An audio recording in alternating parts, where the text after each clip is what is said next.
Welcome back, everyone, to another OKest Weekly Recap where we cover all things handheld PC gaming. All news or no news, we'll cover every brand. And don't forget, if you enjoy this video, do the OKest thing and boop that like button. And if you're enjoying the channel, subscribe below. Alright, let's jump into it. We'll kick things off with some quick news. So some of the news in today's video may be a little bit over a week old due to not doing a weekly last week, but I did want to cover the full 2-week period. Our first bit of quick news is that Lenovo may be looking to enter the handheld PC space. This comes from an article from Windows Central that claimed that they have a source that has claimed that Lenovo is working on a handheld PC, and they've gone through a little bit of the information that it's probably going to be using a 7040 chip, and speculates that the ROG Ally may have exclusive rights to the Z1 Extreme, at least for a timed exclusivity, so they're not sure if it's going to have a 7840 or whether it's going to have a Z1 Extreme or maybe something different. It's also speculated to possibly look like a previous handheld that they had planned. They had planned for a Android-based one called the Legion Play, so they're taking cues from that and I guess speculating that that may be what it looks like, but they believe that it's going to be sporting an 8-inch screen, which would put it in the same realm as the AOKZOE and close to the OneXPlayer 2 or the AYANEO Kun, but none of this has been officially confirmed, so I'm going to keep watching this and I'll keep you guys up to speed as I learn more about this, and it'll be very interesting to see what Lenovo brings to the table. The second bit of quick news that I have is that CNC Dan has now put out another video. It's part 5 of his NucDeck series, so check it out. He's now replaced the screen with a better quality one. He's 3D printed his buttons and he's just waiting on some Hall sensors for his triggers so that he can get those finished up as well. If you haven't seen that series, definitely check it out. It's very interesting to see a DIY handheld. And the last bit of quick news that I have is actually something that I missed on the last weekly, and that is the confirmed price for the TJD T101. So it seems that the 7640U is going to be for $599, and that's with 16 gigabytes of RAM and 1 terabyte of storage. And then the other configuration is going to be the 7840U with 32 gigabytes of RAM and 2 terabytes of storage, and that will go for $999. I did cover this in a community post, but wanted to bring it up in here as well. So that's going to do it for the quick news. Let's head over to the ROG Ally.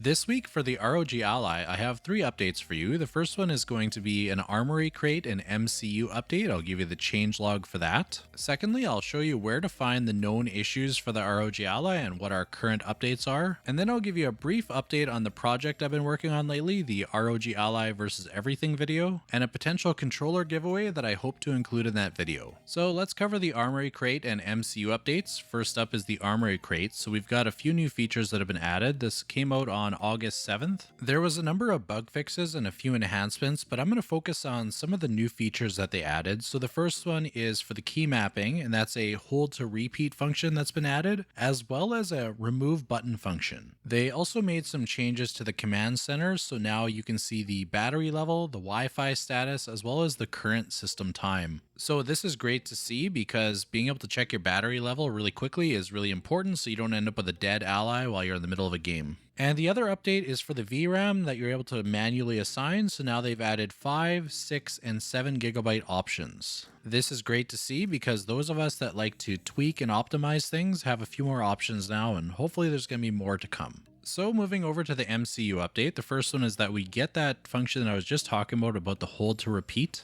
They also added a couple of UX improvements. One of them is to use the right bumper key to navigate tabs in the BIOS menu. There was also a decrease in the dead zone for the joystick, only for mouse mode, so this isn't for gamepad mode. That's something that they're still looking into and hopefully will address sometime in the future. And then for the bug fixes, there's basically one bug relating to the RGB lighting and another one having to do with the M1 and M2 buttons canceling input from other buttons if they were both pressed together. And that'll do it for the software updates. So for our second update here, if you go to the subreddit for the ROG Ally, there's a post that seems to have all of the issues listed out, like the SD card reader, some issues with the XG Mobile, some dead zone issues for both the joysticks and the triggers. There's input lag on keyboard mouse mode when using Armory Crate. And then a couple of physical issues like vibration noises or the SSD screw being too tight from the factory where it ends up being stripped when you try to remove it. Aside from that, they have some of the highly requested features that people have been asking for, so if you have something that you would like to see added, this would be a great place to record that. Or if you are having any of the issues that were noted in the list, or maybe one that wasn't, it's a good place to report it so that they can communicate this to ASUS and hopefully get a response response. And once we hear back from ASUS, you'll likely be able to check this thread to be able to follow to see any updates that have come through. I'll drop a link to this thread in the video description, so check it out if you're interested in seeing what others are saying, or maybe seeing if somebody else is experiencing the same thing that you are. And lastly, I just wanted to give you guys an update on the new project I'm working on. So I had done a community poll where I asked people what they would like to see for my next project. And when I say project, I mean a video that might take a little bit longer, that isn't necessarily my next one coming out, but one that I'm going to work on. I've done most of the filming now. I'm not necessarily going super in-depth because there's so many devices. I'm comparing it with, I think, 8 other devices. And just going through some of the basics, like how they feel, some benchmarks, some of the measurements, some of the weight, size comparisons. It's just going to be a fun little video where you can see how the ROG Ally stacks up to the competition. Although the competition, in my case, it's just everything I own, and I have a ton of 6800U devices, but no 7840 ones yet. So as far as performance goes, it won't necessarily be a fair fight. It's going to be the Z1 Extreme versus 6800U and some other chips. But it'll still be interesting to see how it performs against the previous generation as far as performance goes. And then of course I'm going to be comparing the ergonomics and a few other things. And another cool thing for that video is I've connected with 8BitDo, and they are interested in collaborating for a product giveaway for a new controller coming out. So I have to still firm up the details on that, but they have given me the creative freedom to basically create what I'd like for the contest. So I've still got to figure out a few of the details for the contest. If you guys have ideas, feel free to drop it in the comments. I'd be happy to hear it. So that'll do it for my ROG Ally updates. Check out the Steam Deck section for the RAM upgrade that some of the users have been doing in the Discord server. I have 3 updates for Steam Deck this week. The first is a 32GB RAM upgrade that people have been doing in the Discord server. The second is a program that Valve is introducing to sell refurbished Steam Decks through the Steam store as well as through GameStop. And thirdly, we'll go over the software updates to SteamOS. So let's jump into the RAM upgrades. So there's an article on videocards.com that gives a bit of a summary of it, and I'll reference that today, but I did also go into the Discord server and talk with a couple people that had done the mod. So a little bit about the mod is it's definitely not for those that don't have experience. Like, I personally have the tools to do it, but I don't have the experience with desoldering chips off of boards and replacing them. So for me, I think I could do it, but I'd probably need to get some help and maybe just take it really slow. But they do have text instructions that are a little bit more just basic. Like, they're not going to be taking you through all the steps because they're kind of assuming that you know some basic knowledge. But essentially what you need to do is you need to desolder the old RAM chips, replace them with a new one. They usually come pre-balled, so you just need to heat them up and make sure that it lines up properly with the board. And once you've ensured that you've done it correctly, you also need to do an update to the BIOS. So there is a BIOS file that they prepared where they made some changes, so you do have to flash it. So I'm not going to try to explain the process a little further because I really don't know what I'm talking about because I haven't done this. But I would recommend that if you're curious, pop into the Discord server for the Steam Deck and go to the hardware mod section and take a look in there. They've been talking about it quite a bit, so you should be able to gather more information. As of the time we're recording this, they didn't really have any benchmarks comparing the 16 gig and the 32 gig, but what they have said is that they've noticed a little bit less stuttering in some AAA games. But anyway, I'll leave a link in the video description for the article as well as the Steam Discord server, so check it out if this is something that's interesting to you. So moving on to the second update, Valve is planning to sell refurbished Steam Decks at GameStop as well as on their Steam store. So the prices are going to be for the 64 gig $319, and that's versus the $399 for new. For the 256 gig, it's going to be $419 versus $529 for new, and for the 512, it's going to be $520 versus the $649 for brand new. One other nice thing about buying the refurbished is that you do get a 1-year warranty just like you would if you bought a brand new one. So now we have the affordable Steam Deck, even more affordable. The sales went live on Steam already, and 2 of the models are already sold out, and they should be coming into GameStop if they haven't already into select stores. And moving on to the final updates, this is for the beta client, and there's only one update that I have on August 3rd, and it fixes an issue with the virtual keyboard not showing up when in game mode, and it fixed some LED and rumble issues on PS4 controllers when they were connected via Bluetooth. Okay, so that's going to do it for my Steam Deck updates. Let's move on to AOKZOE. I don't really have much for an update for AOKZOE. There is one update though. There is a sale now for Refurbished A1 where you can get it for $599 USD for the 512 16GB option. I'll drop the link in the video description, and if you're interested in A1, now would be a great time to get one. And that's it for AOKZOE, so let's check out the OneXFly on the OneXPlayer update.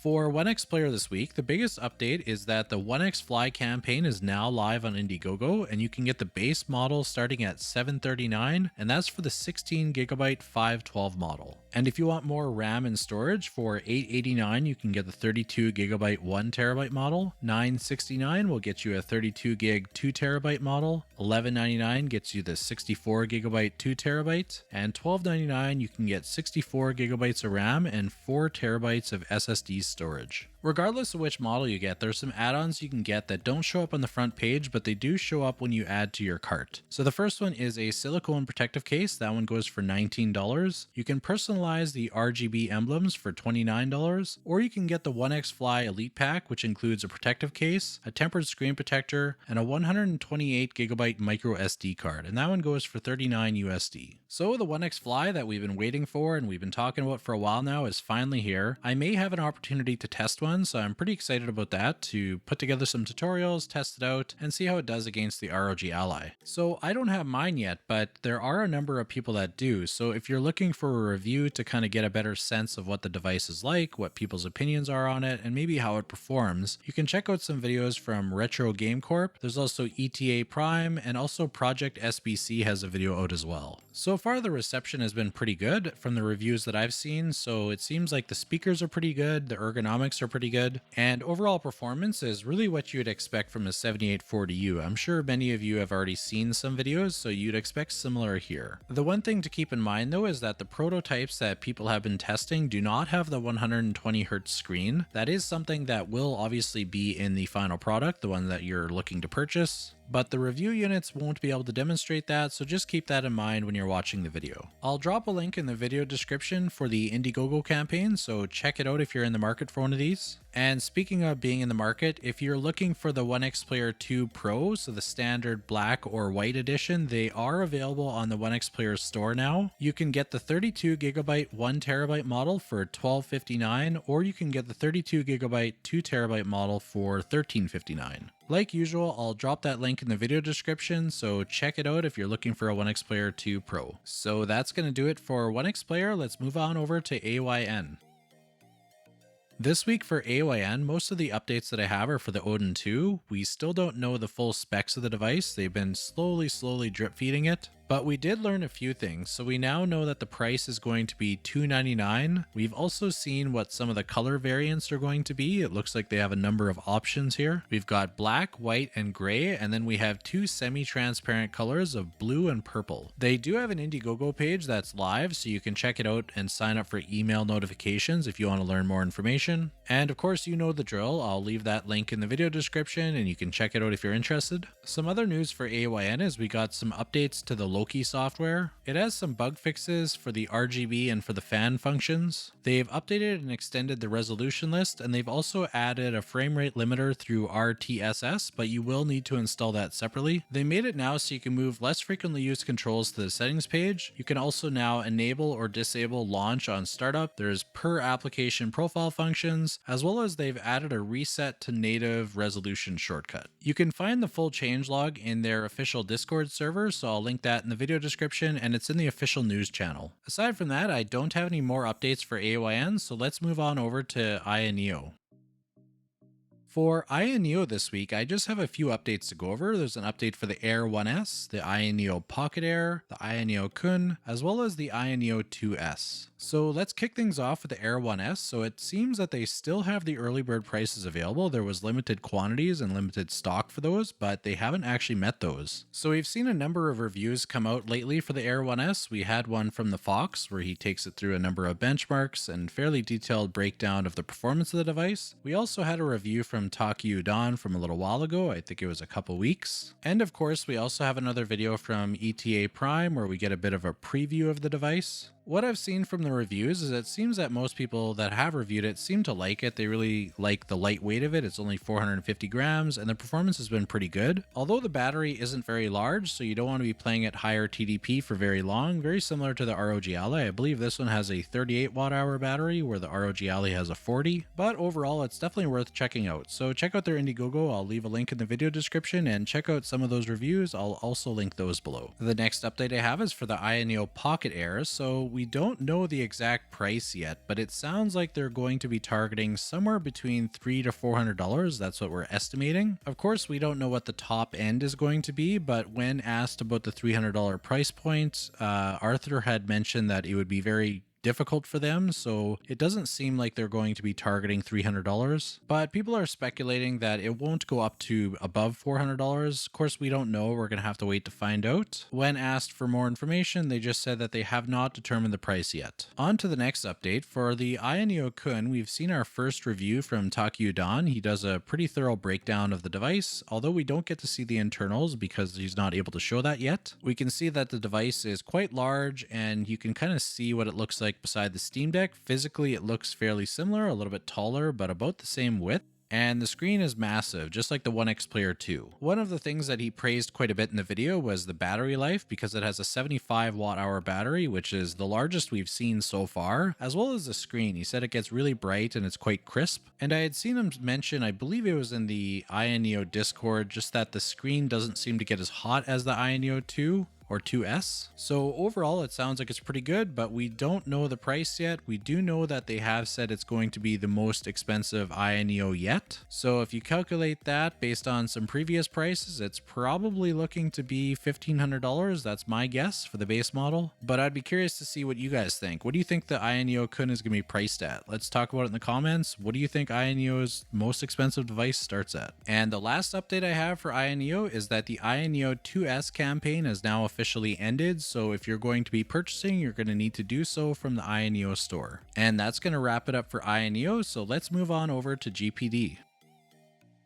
For GPD, I only have a couple really quick updates. The first one is for the GPD Win Mini. In the GPD subreddit, we got confirmation that the Win Mini is going to use Hall effect joysticks. This is coming from the GPD rep in a post that he had made. The post is pretty simple. It just has a picture of the Win Mini, and then he says, yes, and yes, the Hall stick. So that's great news for anyone that's looking to get a Win Mini. Having Hall effect joysticks is always a benefit. And there is one other update, and that is that the G1, that's the eGPU solution that GPD is putting out, is going to be a little bit delayed. Apparently this is due to a GPU shortage. Now I haven't really been following GPUs, but I guess there's another shortage, at least specifically for the one that they're going to be using. So the campaign will be extended a little bit, and hopefully they'll be getting those out shortly. Aside from that, there isn't really any updates for GPD. I should be getting the Win 4 7840 sometime probably at the end of August or early September, so stay tuned for that. I'm definitely looking forward to comparing it with the ROG Ally and the OneXFly. And that's all that I've got for GPD this week, and that also marks the end of the OKest recap.